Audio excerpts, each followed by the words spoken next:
జరిగిన యుద్ధంలో భారత ఆర్మీని తిప్పికొట్టామంటూ ప్రగల్భాలు పలికిన పాకిస్తాన్ ఇప్పుడు స్వయంగా భారత ఆర్మీ ఏ రకంగా భయపెట్టింది, ఆపరేషన్ సింధూర్తో భారత ఆర్మీ ఏ రకంగా వాళ్ళని ఇబ్బందులకు గురి చేసిందో ఒక జైషే టెర్రరిస్ట్ పూసగుచ్చినట్టు వివరించారు.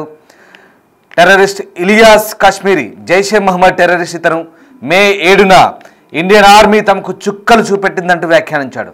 తమ టెర్రర్ హెడ్ క్వార్టర్స్పై విరుచుకుపడిందని, ఆ అటాక్లో మసూద్ అజర్ కుటుంబం మొక్కలైందంటూ ప్రత్యక్షంగా ఒక ఉపన్యాసం ద్వారా పాకిస్తాన్లో చెప్పడం ద్వారా ఆపరేషన్ సింధూర్తో భారత ఆర్మీ భారత ప్రభుత్వం ఏ రకంగా తీవ్రవాదుల్ని తీవ్రవాదుల శిబిరాలని కకావికలం చేసిందో అర్థమవుతుంది. తమ కళ్ళ ముందే 10 మందిని లేపేశారంటూ ఇలియాస్ కశ్మీరీ వివరించారు. సోషల్ మీడియాలో ప్రస్తుతం ఇలియాస్ కశ్మీరీ వీడియో వైరల్ అవుతుంది. చుట్టూ గన్మెన్లను కాపలాగా పెట్టుకొని భారత్పై ఇలియాస్ కశ్మీరీ ప్రేలాపనలు పేలాడు. ఆపరేషన్ సింధూర్ తర్వాత అజ్ఞాతంలోకి వెళ్ళాడు మసూద్ అజార్. భారత్పై ప్రతీకారం తీర్చుకుంటారంటూ కూడా ప్రతిజ్ఞ చేశాడు. అయితే ఆ దాడిలో జామియా మసీదును పూర్తిగా ధ్వంసం చేసింది భారత్. ఎన్ని రోజుల తర్వాత మళ్ళీ ఆ ఘటనను టెర్రరిస్ట్ ఇలియాస్ కశ్మీరీ గుర్తు చేశాడు. మొత్తం జరిగిన విధానాన్ని, ఆ రోజు జరిగిన డ్యామేజ్ని జైషే టెర్రరిస్టు పూసగుచ్చినట్లుగా వివరించాడు. మీరు చూస్తున్న దృశ్యాలు ఫైల్ షాట్స్. అవి ఆపరేషన్ సింధూర్ సందర్భంగా భారత ఆర్మీ బహవల్పూర్లోని జైషే మహమ్మద్ హెడ్ క్వార్టర్స్ని ఏ రకంగా టార్గెట్ చేసిందో, అలాగే మిగతా 11 ప్రాంతాల్లో భారత సైన్యం ఏ రకంగా దాడులు కొనసాగించిందో కళ్ళకు కట్టినట్లు వివరించే దృశ్యాలవి. ఆ దాడిలో ముఖ్యంగా బహవల్పూర్లోని జైషే మహమ్మద్ హెడ్ క్వార్టర్స్పై చేసిన దాడిలో మసూద్ అజర్ కుటుంబం పూర్తిగా, ఆయన సోదరి, బావ, పిల్లలు, అలాగే సహాయకులు మొత్తం 14 మంది ఏ రకంగా మృత్యువాత పడ్డారు. అలాగే మిగతా టెర్రరిస్ట్ క్యాంపులన్నీ కూడా, టెర్రరిస్ట్ లాంచ్ ప్యాడ్లన్నీ కూడా ఏ రకంగా ఆ రోజు డెస్ట్రాయ్ చేయబడ్డాయి, ఏ రకంగా విధ్వంసానికి గురయ్యాయో ఇలియాస్ కశ్మీరీ పాకిస్తాన్లో పూసగుచ్చినట్టుగా వివరించాడు. ఒకసారి ఆ దృశ్యాలు చూస్తున్నారా? ఇలియాస్ కశ్మీరీ వాడి చుట్టూ బాడీ గార్డులు, అసలు వాడికి ఏ హోదా ఉందని అక్కడ బాడీ గార్డులు ఉన్నారో అర్థం కాని పరిస్థితి. ఏ హోదాతో అక్కడ సాయుధ సెక్యూరిటీని పెట్టుకొని, చుట్టూ సెక్యూరిటీని పెట్టుకొని ఏ రకంగా ఉపన్యాసం ఇస్తున్నాడో ఒకటి చూడండి. ఒకసారి ఇలియాస్ కశ్మీరీ విజువల్ చూపించండి ఒకసారి. ఏ రకమైనటువంటి హోదాతో ఇంత దర్జాగా పాకిస్తాన్లో టెర్రరిస్టులు ఎంత దర్జాగా, ఎంత ఓపెన్గా, అదిగో చూడండి వాడిని నడుం పైన చేతి పెట్టుకొని మరొక చేతిని ఊపుకుంటూ ధైర్యంగా భారత ప్రభుత్వంపై ప్రేలాపనలు పేలుతూనే ఆ రోజు వాళ్ళని మనం ఏ రకంగా కట్టడి చేయగలిగామో కూడా అంతే క్లియర్గా వివరించారు. చుట్టుపక్కల చూడండి, ఇటువైపు అటువైపు ఇద్దరు ముగ్గురు బాడీ గార్డులు ఉన్నారు, సాయుధులైన బాడీ గార్డులు ఉన్నారు. వాళ్ళంతా కూడా టెర్రరిస్టులు. అంత ఓపెన్గా టెర్రర్ లాంచ్ ప్యాడ్ నడిపే వ్యక్తులు పాకిస్తాన్లో ఉపన్యాసాలు ఇచ్చుకుంటూ అంతే ఓపెన్గా తిరుగుతుంటారు. ఇది చాలదా? అంతర్జాతీయ సమాజానికి ప్రూవ్ చేయడానికి ఇది చాలదా? పాకిస్తాన్లో జైషే మహమ్మద్ ఉగ్రవాదులు ఏ రకంగా పేట్రేగిపోతున్నారు, పాకిస్తాన్ స్పాన్సర్డ్ టెర్రరిస్టులు ఏ రకంగా అక్కడి ప్రజల్ని రెచ్చగొట్టి భారత్ పైకి ఉసుకొల్పుతున్నారు, అలాగే వాళ్ళ విషబీజాలు నాటి భారత్ పైకి ఈ రకంగా విషం చిమ్ముతూ కాశ్మీర్లో కల్లోలం సృష్టిస్తున్నారు. అంతేకాదు భారత్ పైకి టెర్రర్ అటాక్లు చేస్తున్నారు. ఒకసారి చూడండి ఇలియాస్ కశ్మీరీ, మనం ఆ రోజు ఏ రకంగా వాళ్ళని కట్టడి చేయగలిగాము, ఏ రకంగా ఇబ్బందులకు గురయ్యాము, ఏ రకంగా వాళ్ళంతా కూడా పూర్తిగా కకావికలమయ్యారో వాడి మాటల్లోనే విందాం.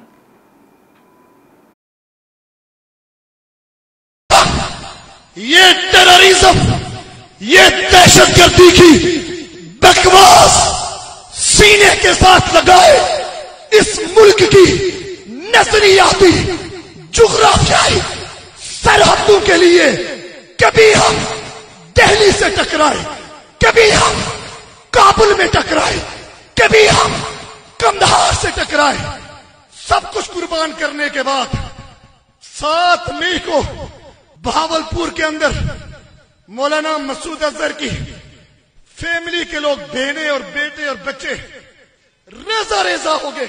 ये कलयाता, ये टेररिज्म, ये दहशतगर्दी की बकवास सीने के साथ लगाए इस मुल्क की नजरियाती जुग्राफियाई सरहदों के लिए कभी हम दिल्ली से टकराए, कभी हम काबुल में टकराए, कभी हम कंधार से टकराए। सब कुछ कुर्बान करने के बाद 7 मई को भावलपुर के अंदर मौलाना मसूद अजहर की फैमिली के लोग, बहनें और बेटे और बच्चे रेजा रेजा हो गए। ये कलयाता, ये टेररिज्म, ये दहशतगर्दी की बकवास सीने के साथ लगाए इस मुल्क की नजरियाती जुग्राफियाई सरहदों के लिए कभी हम दिल्ली से टकराए, कभी हम काबुल में टकराए, कभी हम कंधार से टकराए। सब कुछ कुर्बान करने के बाद 7 मई को भावलपुर के अंदर मौलाना मसूद अजहर की फैमिली के लोग, बहनें और बेटे और बच्चे रेजा रेजा हो गए। మే 7వ తారీఖున భారత్ చేసిన దాడులతో ఏ రకంగా చెల్లా చెదరయ్యారో వాడి మాటల్లోనే వింటున్నాగా. బహవల్పూర్లో మసూద్ అజార్ కుటుంబంపై చేసిన దాడితో ఏ రకంగా చెల్లా చెదరయ్యామో అంటూ వాడు వివరిస్తున్న తీరు చూడండి. ఏ రకంగా ప్రగల్భాలు పలుకుతున్నాడో, వాడి గొంతే పోతుంది వాడి అరుపులతో.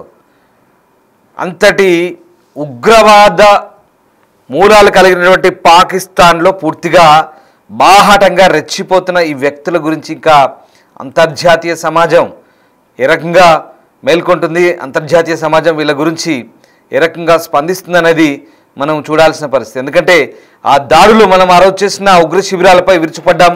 ఆ దాడుల్లో జైషే మహమ్మద్ చీఫ్ మసూద్ అజార్ కుటుంబంలోని కొంతమంది ప్రాణాలు కోల్పోయారు. తాజాగా ఇప్పుడు ఈ జైషే కమాండర్ ఇలియాస్ కశ్మీరీ దాన్ని అంగీకరిస్తూ చేసిన స్పీచ్ అది. ఉగ్రవాదాన్ని స్వీకరించి దేశ సరిహద్దులను రక్షించుకునేందుకు తాము ఢిల్లీ, కాబూల్, కాందహార్లతో పోరాడామంటూ వాడు ఇంకా గర్వంగా చెప్పుకుంటున్నాడు.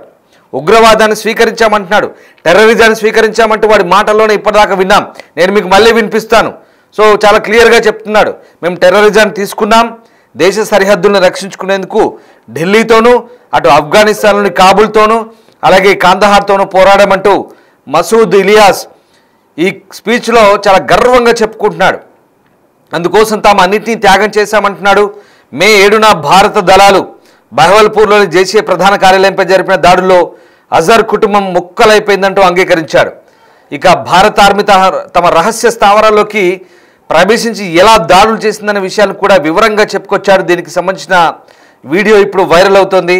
జమ్మూ కాశ్మీర్లోని పహల్గామ్లో పర్యాటకులపై ఉగ్రవాదులు పాశవికంగా దాడి చేసిన సంగతి తెలిసిందే. ఇక 26 మంది అమాయకులు ప్రాణాలు కోల్పోయారు. దీనికి ప్రతీకారంగా మనం ఆపరేషన్ సింధూర్ చేపట్టాం. మన ఆర్మీ పాకిస్తాన్కు బుద్ధి చెప్పింది. ఇందులో పాక్ ఆక్రమిత కాశ్మీర్లోని 9 ఉగ్రవాద స్థావరాలు నేటమట్టం చేశాం.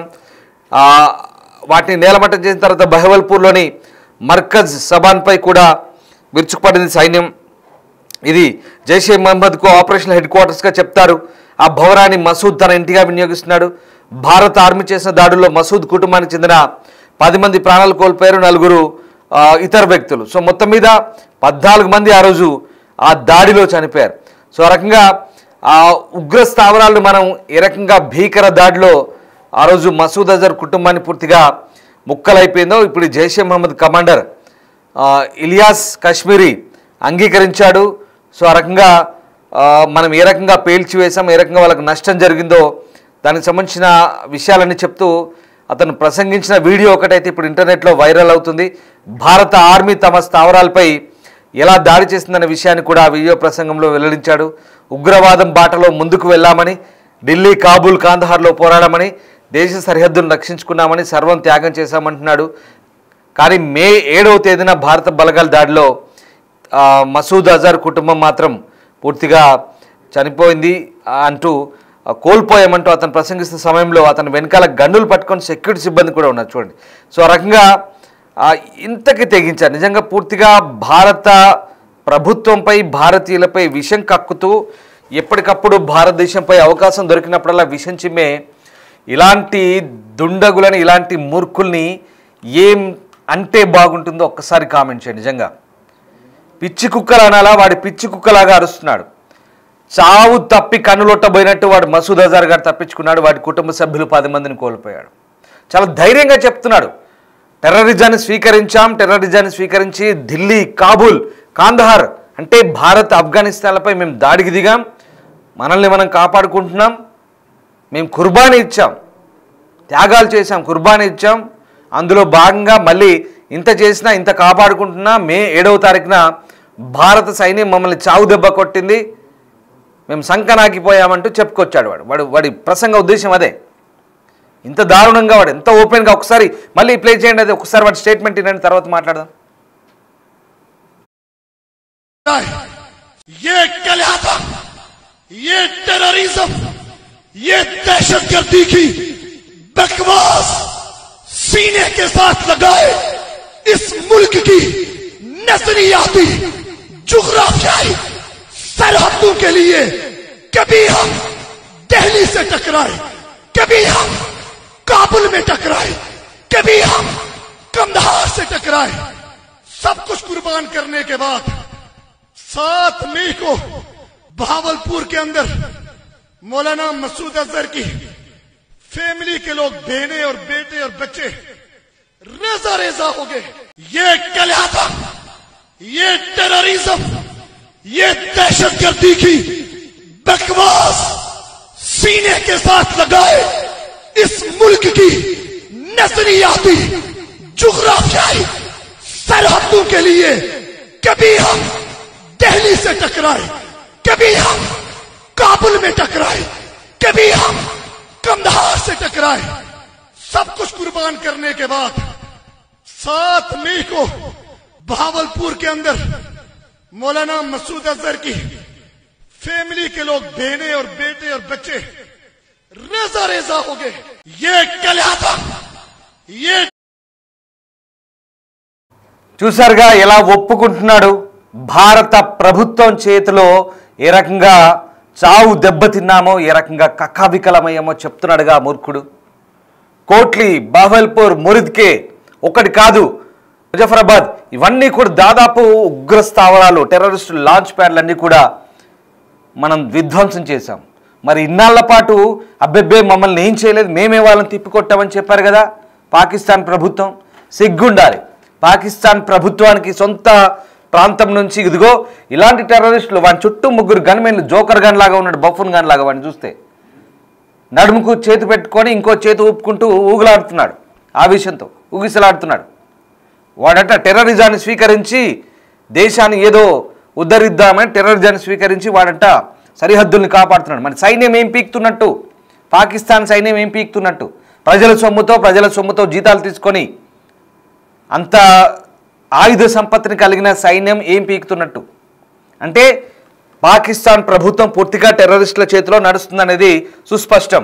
పాకిస్తాన్ ప్రభుత్వాన్ని నడిపించేది టెర్రరిస్టులు కమ్ ఆర్మీ, ఐఎస్ఐ, వీళ్ళంతా ములాఖాత్ అయి ఇదంతా కూడా అక్కడి ప్రభుత్వాలు నడిపిస్తున్నారు. సిగ్గుండాలి. వరదలు వస్తే, వానలు వస్తే కనీసం ఆ ఫ్లడ్ మేనేజ్మెంట్ లేదు, రెస్క్యూ మేనేజ్మెంట్ లేదు. 1000 మంది చనిపోయారు మొన్నటి వరదల్లో. సిగ్గుండాలి ఆ మాట మాట్లాడడానికి. అవన్నీ పోయినాయి.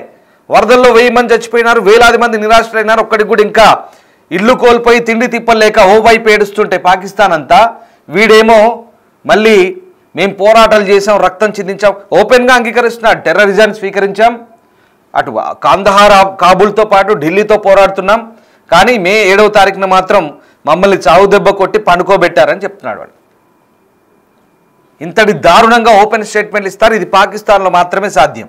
వాళ్ళని ఎవ్వరూ ఏం పీకలేరు అక్కడ. ఎందుకంటే పాకిస్తాన్ సైన్యం, పాకిస్తాన్ టెర్రర్ లాంచ్ ప్యాడ్లు అన్నీ కూడా ములాఖాతే అక్కడి ప్రభుత్వాలు నడుపుతాయి. అక్కడ వాళ్ళని కీర్తిస్తారు. అక్కడి ప్రజల్లో విషబీజాలు నింపి ప్రజలు కూడా వాళ్ళని ఏమీ చేయలేని పరిస్థితి. సో ఈ రకంగా పొరుగు దేశమైనటువంటి భారత్పై అవకాశం దొరికినప్పుడల్లా విషం చిమ్ముతారు. ఇంతటి దారుణమైన పరిస్థితి. నిజంగా పాకిస్తాన్లో 12వ అతిపెద్ద నగరమైనటువంటి ఈ బహవల్పూర్లో జైషే హెడ్ క్వార్టర్స్. ఇది లాహోర్కు 400 కిలోమీటర్ల దూరంలో ఉంటుంది టౌను. అక్కడ జామియా మస్జిద్ సుబానల్లా కూడా అక్కడే ఉంది. సో ఆ రకంగా దీన్ని ఉస్మాన్ ఓ అలీ క్యాంపస్ అంటారట. సో అది ఆ టెర్రర్ లాంచ్ ప్యాడ్ని ఇక్కడే ఈ మసూద్ అజర్ గారు వాడి కుటుంబాన్ని కూడా అక్కడే పెట్టి నడిపిస్తున్నాడు. అంటే అదే హెడ్ క్వార్టర్స్, అదే కుటుంబం. ఇంకా అంటే వీళ్ళకు వచ్చేవన్నీ కూడా నిధులు సమీకరిస్తుంటారు. ఏదో కొన్ని అరబ్ దేశాల నుంచో ఇంకెక్కడి నుంచో చారిటీ పెడుతూ నిధులు సమీకరించి మొత్తానికి అందుకే కదా మొన్న మనం చెప్పేది కూడా అదే, మనం మ్యాచ్లు ఆడితే కూడా వాళ్ళతో మ్యాచ్లు ఆడితే కూడా ఇప్పుడు ఏషియా కప్లో మ్యాచ్లు ఆడితే కూడా అందరూ అందుకే వ్యతిరేకించారు. నువ్వు గెలవకపో, మనం గెలిచి సంకలు గుద్దుకునేది ఏం లేదు ఇక్కడ. నువ్వు గెలిచినా గెలవకపోయినా వాడికి డబ్బులు వస్తాయి, కోట్ల డబ్బులు వస్తాయి. మళ్ళీ వాళ్ళు ఏం చేస్తారు, డబ్బులన్నీ టెర్రరిస్టులకే పెడతారు. వాళ్ళకు IMF, వరల్డ్ బ్యాంకు ప్రతి ఒక్క డబ్బు కూడా వీళ్ళని పోషించడానికే. సగం ఆర్మీ తింటుంది, సగం వీళ్ళు తింటారు. ప్రజలకి ఏముండదు, చిప్ప చేతిలో పెడతారు. నిజంగా చెప్తున్నాను, మొన్నటి జూన్ 26 నుంచి ఇప్పటి వరకు 1000 మంది పైగా చనిపోయారు పాకిస్తాన్లో వరదలతో. భీకరమైన వరదలు కళ్ళ ముందే కొట్టుకుపోయారు. కనీసం కాపాడడానికి, రెస్క్యూ చేయడానికి సరైన వ్యవస్థ, యంత్రాంగం లేదు హెచ్చరికలు చేయడానికి. 2000 సంవత్సరంలోనే 2020లో అనుకుంటా బహుశా, అప్పుడే 1800 మంది చనిపోయారు వరదల్లో. అయినా కూడా వాళ్ళకి బుద్ధి లేదు. మళ్ళీ 2025లో వరదలు వచ్చినా కూడా కనీసం ముందస్తు హెచ్చరికలు చేసే యంత్రాంగం లేదు. కానీ ముందస్తు హెచ్చరికలు ఎందుకు చేస్తారు? టెర్రరిస్టులుగా మార్చడానికి, టెర్రరిస్టుల ఆలోచన విధానాన్ని బయటపెట్టడానికి. ఇదిగో ఇలాంటి బహిరంగ చోట్ల ప్రసంగాలు చేస్తుంటారు. ఇది వాళ్ళ విధానం. అప్పుల్లో కూరుకుపోయి పూర్తిగా అల్లాడిపోయి గోధుమ పిండి కోసం, రొట్టెల కోసం కొట్లాడుకునే పాకిస్తాన్లో చాయ్ పత్తా కొంటే చాయ్ తాగడానికి ఖర్చు అవుతుందని చెప్పేసి సాక్షాత్తు అక్కడి మంత్రులే స్టేట్మెంట్ ఇచ్చి, వద్దురా బాబు మనం ఎక్స్పోర్ట్ చేసుకోవద్దు, టీ పొడి కూడా మనకు అక్కర్లేదని చెప్పుకునే పాకిస్తాన్లో సిగ్గులేని ఇలాంటి కొంతమంది వెధవలు తయారై అక్కడ టెర్రర్ లాంచ్ ప్యాడ్లు, మదర్సాల పేరుతో అమాయక యూత్ని టెర్రరిస్టుగా తయారు చేసి కాశ్మీర్లో వదులుతున్నారు, భారత్పై వదులుతున్నారు అవకాశం దొరికినప్పుడల్లా. కానీ ఇక్కడ నుంచి అలా కుదరదు. ఏ ఒక రకమైనటువంటి ఉగ్రవాద చర్య అయినా అది యుద్ధ చర్యగానే భావిస్తాం. అందుకే భారత ఆర్మీ ఒకటే చెప్తుంది, ఆపరేషన్ సింధూర్ ఇంకా ముగియలేదు.